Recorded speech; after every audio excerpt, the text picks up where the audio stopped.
Welcome, Justin, to the Leaders Who Care series. It's great to have you here, man.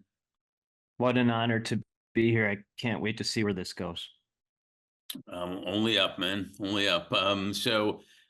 Best way to start, sounds obvious, but the best way to start is if you can briefly introduce yourself, not the business stuff yet, but who's Justin, where you originally from, where you are now, family, if you want to, say something you've never told anybody before, and this is the time you want to reveal it, things like Um, well, it's funny you say the word business. I never say it unless someone else says it. So business comes from the Old English word bisignus, which means anxiety. So I always laugh when someone says that word. 10x your anxiety, anxiety coach, anxiety degree. How's your anxiety going? Like it's. that. So I've always crossed that off. Well, not always, but certainly over the last couple of years, my intuition and gut said there was something wrong with that word. So I've always crossed it off literally with a pen or in my head and changed it to purpose or life. So how's your purpose going? How's your life going? Love Did you it. 10x your life or purpose? So I guess that answers the question. I like to see the gaps or loopholes in life and things like that, and then develop a solution. Certainly for myself first, because if you're not a litmus test for people you serve, that's hypocrisy. But hopefully, be a litmus test for the visionaries I serve, because all I do is hang out with my family and connect visionaries to serve humanity. That's all I do all day. I know, and you do it. You do it well. Where are you now physically? Chicago area, I think that's yeah, I'm pretty sure. But yeah, we hung out in LA Yeah. or south of LA a couple weeks ago at Abundance 360, and it was like landing on a different planet. And I certainly arrived there one person and came back a different one for sure. Well, and the first one was pretty good too. So imagine. Oh, Uh, thank thank you. um, let's see. When you were a kid, I'm going to start with there a little bit. What were you like as a kid or a teenager? Were you a reader, organizer? Did you have a lemonade stand? Did you play sports, music? And what'd you do? What were you like? Yeah, um, and I appreciate you sending a lot of background before this interview. I really appreciate that. It helped me really think. I was like this as a kid, and then most people would just stare, because most 12, 13 year olds don't talk like this. I'll give you a story because this just happened a couple days ago. Unfortunately, my youngest brother, Jerry, died of drug overdose several years ago. He was 29, and he died on March 28th, I believe. So on March 28th, I was looking for a photo of him with my dad. My dad passed away when I was 13. He'd be 108 now. He was 61 when I was born. Well, And so I was looking for a photo of them together, but unfortunately, in a previous house, there was a flood that took out most of our possessions, including all of those photos. But so I was digging for it, and what I did find, I guess technically I was raised Jewish, but I'm all faiths. But so I found instead my bar mitzvah speech that my dad and I wrote together. I think I was 12, maybe 13, but 12, and it was the exact same way I write now. It was just there were some quips in there, and it rhymed, and it acknowledged humanity, and it acknowledged mankind, it acknowledged family and friends and network. And I was like, oh, I'm the same exact person. It just took a long time to refine that person because society doesn't understand people like us for the most part. So kind of blended into society for several decades, and now I've reemerged. yeah, that's quite amazing. We find like threads going back to the kids and who we've been impacted by and everything, Yeah, and yeah, how that happens. yeah. I'm sorry to hear about that about your brother for sure. So it's always Thank you. hard, but it's great Thank that you. that you cherish the memories. That's the biggest. Gift. It's all a gift. It's all of these are lessons, and I don't understand excuses, or it's confusing to me. Again, my dad was 61 when I was born, and he was a World War II hero, shot down multiple times in combat, many times without a parachute in Europe, Battle of Herkin Forest, and he would just get back into a plane. So that's to me, that's what life is. You just figure it out. You just keep going, and you never stop. And then you just keep learning and learning and raise your level of consciousness. And then that just seems to attract the greatest people, and you just never stop.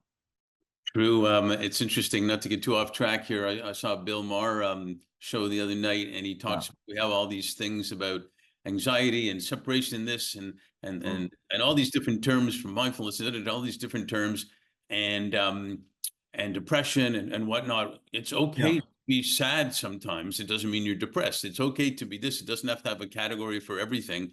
Just keep going. Well, thank you for saying that. Again, business literally means anxiety.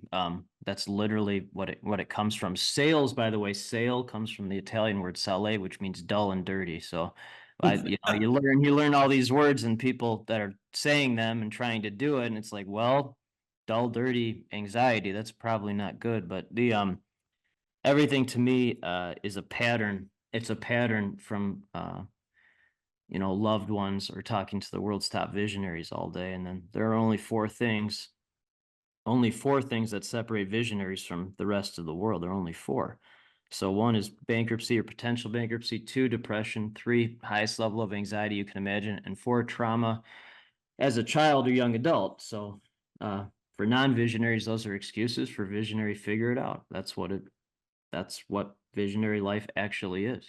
Yeah, that makes sense, 100%. Let's look at your journey continued, I would say, not just started. What intrigued you to then take the path of news and journalism, which then led to sports news and much more? Yeah, I mean, life's a path. I was gonna call the third book Epic Network, but I'm really starting to lead toward Epic Journey. It's Hmm. funny because the first book is called Epic Business, so Epic Anxiety, literally, Exactly. and then Epic Life. But I think Epic Journey is better. So the purpose of my life has always been connecting visionaries to serve humanity. I mean, again, even in Bar Mitzvah speech, I was kind of doing that. So is that Certainly where on. the news and journalism came in to get the message out? Well, I mean, thank you for bringing the unconscious out into the conscious. I appreciate that. This is why I like doing these interviews. You learn in real time, and hopefully that learning creates, knowledge and more curiosity in everyone. Then they have curiosity to learn about themselves, which creates more curiosity and raises level of consciousness. But Right. but um, if you look at it from a purely genetic storyline standpoint, I guess this might explain it. So I was just born with a story. My dad was 61 when I was born. My mom was 27, 34-year difference. And then after my dad had survived, he was born in 1916, so survived Spanish flu, World War One, depression, should have been killed multiple times in World War II, became attorney in Nazi war crime Nuremberg trials. His best friend was killed in mafia hit, very famous mafia hit. Um, um, and then when he was in his late 50s, a drunk driver hit him head on. Drunk driver was killed instantly. My dad should have been killed, but he survived because you just keep surviving. And then he woke up, thought he was dead. And my mom was an angel, but my mom was his nurse. So that's how they met. Wow. And then my mom was 27 when I was born, and I just was talking to her the other day. As my level of consciousness has risen, I've gotten closer to my mom, which is very exciting. I'm glad. Yeah. And um, so all I do is talk to top visionaries on planet, and she has more hustle than anyone I've ever met in my entire life, ever. So endless hustle combined with story, combined with war hero who was shot down multiple times in combat, many times without a parachute. I think, 1 + 1 + 1 equals journalism. Yeah. And journalists don't really care about money. They don't really care. Well, they definitely don't care about employee count or revenue. They're just pure purpose, connecting visionaries to serve humanity. So I just did that for 20 years. It's it's Um, it's fascinating. Sorry to interrupt. It's fascinating because you're telling stories in journalism, you're sharing mhm. news, and Yeah. I do a lot of sports analogies to life. Is that how did sports come into it then? because it's the ultimate warriors, modern day gladiators, and as a journalist or sports editor or sports reporter, you're right up front. And when I take my kids to sporting events now, we get as close as possible to the ice or the court or the field, because you can really understand what's actually happening at a granular and macro level. And there's so much to learn from any sport and any athlete, not just on the field or on the court, but what they've done to overcome or not make excuses to get on the court or on the field. And again, everything's a pattern. Everything's a pattern. So spent 20 years as an entrepreneur who happened to be a journalist, collecting stories and talking to people, no matter if they were dirt broke or billionaires, and now connect visionaries to serve humanity and collect stories, whether they're dirt broke or billionaires, and then created companies that connect them. You know what's And interesting about that, if I can interrupt one more thing, that's interesting about that is when you sit close or you're talking close or whatnot, it's interesting how visionaries to sports athletes to doctors to whatever, Right. people would say, man, that looks easy. I could do that. No, no, They no, don't, no. what they don't realize, and by sitting close, you do realize it looks easy to do because they're great at it. Yeah, so to be misunderstood is to be great. So most people can't understand it, even though they think they can, because they don't understand what it takes to become great. So it's misunderstood. But so there are only two things. So I talked to the top athlete, top musician, top actor, top entrepreneur, smartest people, top philosophers, top mystics, whatever that is. There are only two things they have in common. Only two that I've seen. One, they make no excuses. They have the same heart and mindset. No excuses ever. Never. At the highest level, there are no excuses ever. You don't make excuses. Two, I have not seen the exception to this. If this does happen in my lifetime, I hope it does, just to see that this person exists. But I haven't seen it yet. So all these people had at least one person who genuinely cared and or believed in them. So that could be a coach, parent, grandparent, aunt, uncle, a priest, a teacher, a mentor. I haven't seen the exception where a visionary or top performer had no one who believed in them. That, to me, if that happens, that would be the ultimate. I mean, that would be amazing. I don't think it's going to happen, but That'd be a special person from God, if you will, because 100%. Yeah. Well, maybe then God believed in them, but I guess God believes in everybody. But yeah. So maybe maybe that's the answer. There isn't one because, I mean, if you believe in higher power, which is fine either way, but. And we are human, and in that sense, I think you're right. And this is why we talk about influencers a lot, which we'll get to in a bit. Is that I notice, especially in men, when I talk to a lot of men, they look back to, man, I remember when my coach put me out. I was 8 onto the ice in the end of the game when it was a big game, big time.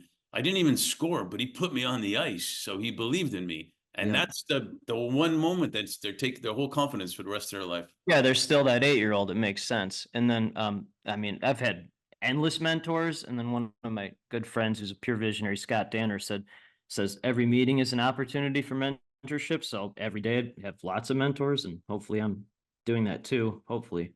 Well, I've seen you in action. I think you are, and thanks. It leads me to, our firm was based on the premise that leaders in their businesses, organizations can do way better all the time when they're doing good at the same time. And you clearly understood that early, and you still are. And you have, as you mentioned, your best-selling books, Epic Anxiety. I mean, Epic Business. No, I'm going to rename it.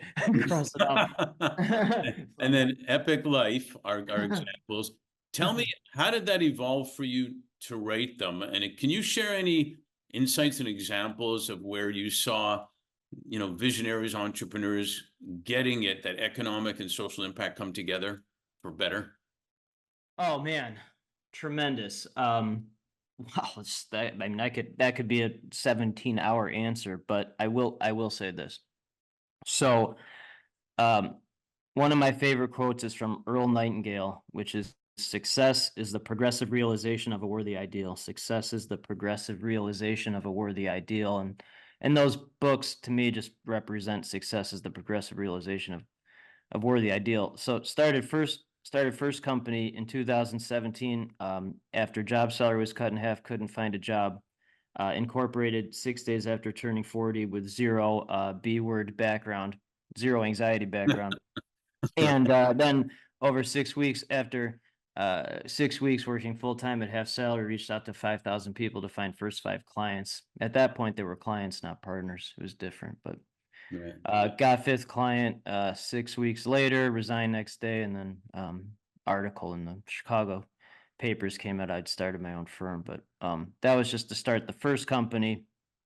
And then um, uh, 30 months into first company, posted 30 things I had learned from top visionaries on planet. The first company is a global PR firm, but so posted those things, and everyone's like, write a book on it. I'm like, okay, so wrote a book. And then in the first book, the foreword was written by Chris Voss, which I'm very grateful for. He wrote Never Split the Difference. That's one of the top, uh, purpose life negotiation books in the last, 20 years. So he wrote that what the first company was actually a network, an actual network of connecting visionaries. So the name and second company was actually in the foreword of the second book, or I'm sorry, it was in the foreword of the first book. And then all I do is talk to visionaries and talk to 1 to 2 of them every single week that have let entrepreneur life destroy their family life. So I'm like, well, you don't have to do that. So Epic Life is how to build collaborative global companies while putting your loved ones first. And then it talks about how Brepic Network, the company that Chris Voss talked about in the forward of the first book, which I didn't even know existed at the time. That's how that company has been formed. Wow, that's amazing, and it's real life, and Yeah. I love the fact that you do go down to the families, which then goes into the kids, obviously, and the communities, and it hits more people than people think, because we're always interacting with people, so it's really important. Mm-hmm. They going a little bit further, they say that the fourth industrial revolution was about, or is about, technology. AI being big right now, but virtual reality, you name it. But the fifth is about humanity. And Mm. it's another thing that we focus on, is how does impact and talent come together to have enduring results. Can you explain further what you do? I mean, you connect visionaries that serve humanity. You Okay. talked about, for example, the intuitive ability to identify a good idea, Uh-huh. and then the right leaders, or not to be cute, the right leaders who care about and understand the value of the right investors and the strategic partners, Yeah. Yeah. and attracting the best talent, etc., to Uh-huh. both make money and purpose. Talk about that. Sure. It's a tremendous question with good context. So thank you. Thank you for that.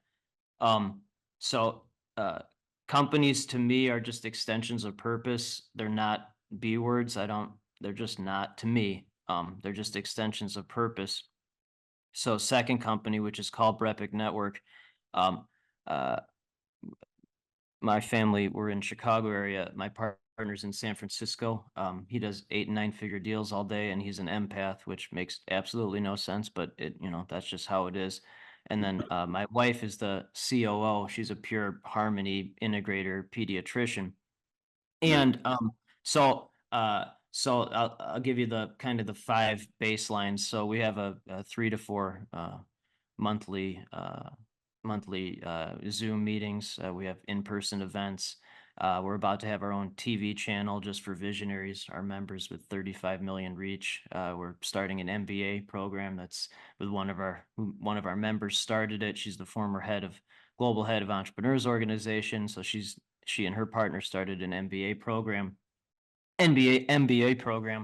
affiliated with Oxford, and then we're having a philanthropic wing as well for the company Amazing.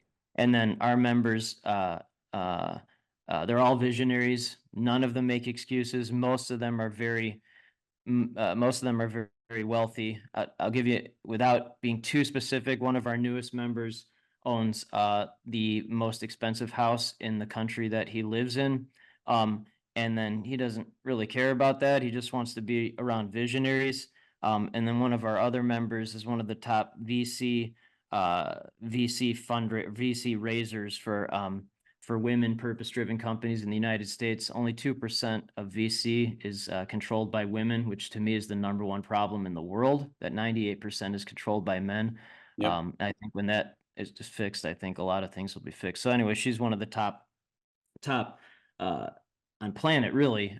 So she gave a presentation to our group the other day, and then the person who has the really expensive house said, "Oh, my daughter's 17. One, it'd be great if she could intern with you, which is about to happen. And then two, what advice would you have as for me as a dad?" And then the member who's the female VC said, well, two things. She's like, well, one, tell your daughter that every day that she can do anything that she wants. And then two, always be her biggest champion. Always be her biggest champion. So I think in life, I mean, I actually don't know this, but I think in life, many people, wealthy people get to a point where they realize it doesn't really mean a darn thing. And I've always known that pretty much since day one. But most people, I think they substitute happiness with wealth or money, and then they realize it doesn't bring them more happiness. So they get to a point where they want to join a group like Brepic Network, where you just want to raise level of consciousness and help people.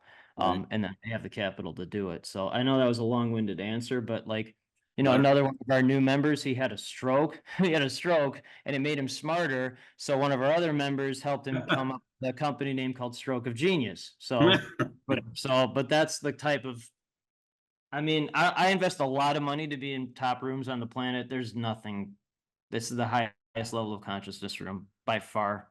My level of consciousness is raised so much, and it's unbelievable. I love it. And you know, you remember the famous scholar named Kobe, as in Bryant? Remember him? Yeah, of course. He once said, among My other partner has a beautiful painting of Kobe Bryant in his background whenever he's on Zoom. Makes sense. it's awesome. He once said, and sometimes you can get brilliance from places where you wouldn't expect it. If you're not listening, you miss it. He once said, among other things, that everybody should have that dream, whether it's a championship or this or that or the other, the dream. But what you got to realize is the dream is right now, right here in front of us. Well, it's right there, and presence is a gift. I don't live my life 5 years from now or 10. I never think about that. I think about what's happening right now. And then if you don't know where you come from, it's really hard to know where you are, then you don't know where you're going. So I mean, we started this interview with that, but I know pretty well where I come from. But to dovetail what you said, we just had a presentation this week from a man named Alfonso James. Alfonso James. So he spent 32 years in prison for a murder he did not commit. 32 years in prison. 32 years in prison for murder he did not commit. So he and I have been talking quite a bit lately. And he just sent me a text that I'd like to read. Because I don't really care how much money someone has. I just want to know if they're a visionary or not. And if they'll take action and not make excuses. So this is what he just sent to me, and I'll read it. So he wrote, "This is a quote I began reciting daily from 1985 to present. Quote, 'He that is perfect is perfecting perfection in me,' unquote. Throughout the years, this came to mean different things. The overall impact this had on me is, quote, 'I gain a sense of balance. My mind, soul, and spirit had to align with my purpose. I had to go through extreme suffering in order to develop a deep sense of forgiveness and love.' So that is the visionary journey. That's why I think the third book will be called Epic Journey, because there's no shortcuts to this. I'm convinced it takes 40 years minimum, even if you're born an old soul. So we have members in our room that are well under 40, but they were born old souls. So they fast tracked it a little bit, but it's Many a 40 lives, minimum. many lives, many masters. You ever read that book? There you go. Oh my Right. goodness. Yeah, Right so there. that's what happens when you have That's the a coincidence. No, it's not. Incorrect. I Incorrect. No, that happens. know, I know I was being sarcastic. Oh, I wasn't. Yeah. That time I was being sarcastic saying I wasn't. No, it's an amazing book. And I think we may have talked about this, another one called Journey of Souls that goes even further. after that, Oh, I don't have. which is quite incredible. You know, it takes 40 years, I think, or whatever number of years, because that's the whole ball game, that journey. That's it. I mean, and it doesn't matter if you're a visionary or not. I mean, what I will say is I think the visionary um understands it a little more than someone who's not, because what I've seen is the visionary is the most damaged person, the very most damaged. They have three and four of those four things. Most of the people I talk to are all four, the non-silver spoons. Right. And then they have the highest IQ, EQ, no excuses. They just figure it out. So the most damaged people with the best coping skills. So they understand the suffering the most. And then they take the most knowledge and curiosity from that, and no excuses ever. I know that leads me to another point. You know, we're talking about people, we're talking about talent. What's your thoughts on the competitive advantage? No competition. At the highest level, there is no competition, only collaboration. I don't believe in competition. I agree. So what do the leaders specifically look for then in talent, and what do they offer? You know, we're pretty involved with a program called Nonflict as a foundation of looking at conflict differently. And then there's innovative discussions beyond just talk. What do leaders look for to secure the talent that want to be engaged, that want their voices heard? You mentioned women before. We do a lot of work in having women's voices be heard Of course. and things like that. What do you think the leaders, the visionaries look for in talent to give them the advantage, the collaboration advantage? Tremendous. Again, to me, everything is it's a pattern from just learning and extreme suffering, by the way. Lots of suffering, but that was good. That was good. And then every time there's a breakthrough, then there's more suffering. It doesn't stop. You just you keep going up the ladder. But here's what I see from a visionary standpoint, and then I don't know how to use the word talent. From a winning standpoint, we'll just say that. So one, no excuses, no excuses. And then talk is meaningless to me. It's meaningless to me without action. Talkers or takers. I don't really like to talk at all unless it's in something like this. I'd rather just listen. But for this, I'll talk. But there are only three things that I look for, and that I think would be good for any leader, any leader to look for. And then I'll dovetail that with two questions that I just learned that I think would be transformational for anyone to ask for any type of partnership, anything, anything. So the three things, one, they're visionary, no excuses, pure visionary, can see things. Two, live in full abundance, which is what the hat says, full abundance, no scarcity. And then three, regardless if they're an employee, whatever, it doesn't matter, the CEO, a child, whatever that is, they only look at things as investments, not costs. No costs. Not what do you charge? What is an investment? What does an investment with you look like? And then that dovetails into the two questions, whether you're looking to start a partnership or a family, or I don't know, a relationship, trusted, valued relationship. So two questions. What is your purpose and who do you love? Yeah. If someone asks me, what do I do? I know you asked at the beginning just for your audience, but I've never understood that question. It's really confusing to me. Who do you love and what is your purpose? It's interesting because when I meet people, I never ask that. I usually ask what's important to you and what's interesting about you. Oh, better, better. Good. Thank you. Yeah, no, thank you for reminding me. You know, one last thing on that. We talk about voices heard. You know, I mentioned this program we're actively involved in called Nonflict that's already starting to change the world all over the place. And I noticed that really sharp leaders know that if they have a program in their organization that has a process for conflict to be looked upon differently, for people who are willing to actively listen to each other and, Yeah. and again, really learn from each other. And even if they still disagree, get to a point where they can specifically move forward together. then those are the type of people, those type of organizations, great talent wants to work for. What's your thoughts on that? My thoughts are I connect visionaries to serve humanity. So I connect people like you to people like you, and you help everyone else with what you just talked about. That works. So last question on this part, because in LA, we usually say we got to leave them wanting more so we can do a sequel. You know that, right? Last question on this part. A client told me, and I think it was somewhere in 2021, he told me, the year 2020, Mark, was the year that flew by slowly. And I thought, what a great line, because sometimes 2020 feels like yesterday and also years ago, all at the same time. Yeah. And now we're heading second quarter almost in 2024 already. With all that, what are you most grateful for? And also, what are you most hopeful for?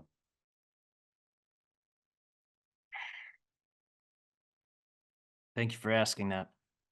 I'm most grateful for that my children get to see that this world exists, and then they can do what they want with it. I don't live in years or quarters or weeks or days. Our youngest, his name is Chase. He's a 9 quick start like you and Colby. He's a little version of Earl Nightingale. And when he was 8, we were talking about bending time and IQ.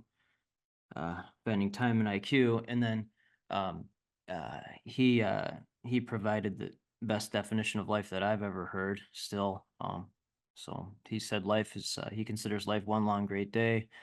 Yesterday's before you're born, tomorrow's after you die. And then there are 2 ways to have a great day. Do what you like to do and what you're good at, and keep getting better at it, and create more living things, whether that's a family or a foundation or something like Nonflict or company, plant a tree. So that's kind of how I live my life. What I've learned lately, and this is neither right or wrong, but I think most people have been around here a lot longer than just this lifetime, and I mean, I've seen evidence of that at this point, which I didn't necessarily believe even 2 weeks ago, but have seen it and felt it at like the very highest level lately. But I think seeing my children have that ability, and then our 11-year-old likes to, he's a world-class athlete, runner, distance runner, but more importantly, he's just pure no excuses leader. And he likes to chart like IQ and EQ on charts. So they've been watching me talk and act like this and do things like that, and then they've started doing that themselves. So I'm very grateful for that. Very grateful. And I guess hopeful for it too, I would think. Yeah, it's the same answer. And again, I'm like singularly focused on loved ones and connecting visionaries, which, by the way, is the same thing to me. It's actually just learned again lately. It's actually come into the same point, same apex point, which again, success is progressive realization, or the ideal. You see it, but by connecting visionaries to serve humanity, I'm endlessly hopeful, and I live in full abundance. There is no scarcity. I don't even think about it. I just connect the people that are living in full abundance, and then they help everyone else. And you know what? Hopefulness grows in as a force multiplier when you do live in that versus you sulk in the other. Yeah, I mean, the sulking, I think, is necessary. The suffering is necessary to get to the point where you don't anymore, where you really learn it. And then one of our members is a pure visionary. She describes it as vibe is the multiplier. Vibe is the frequency. So when you have the abundant vibe, it's just an exponential multiplier, and it just never stops. It's really fascinating to see that in real time. And the reason why it's happening in real time is because, 1, focused on the present, and 2, no excuses. Right. You just never stop, ever. Well, you know what? I thank you for being a leader who cares. I thank you for being a new friend. I feel like a longtime friend already, which I really Sure we were, yeah. And we will talk again. So thanks for all the difference you make and for being on the Leaders Who Care series, man. Honored and grateful. Thank you. Thank you for listening to the Brand Called You videocast and podcast.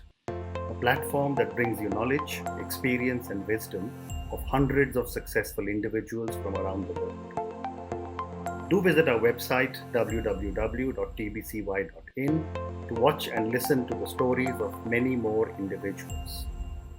You can also follow us on YouTube, Facebook, Instagram, and Twitter. Just search for the brand called You.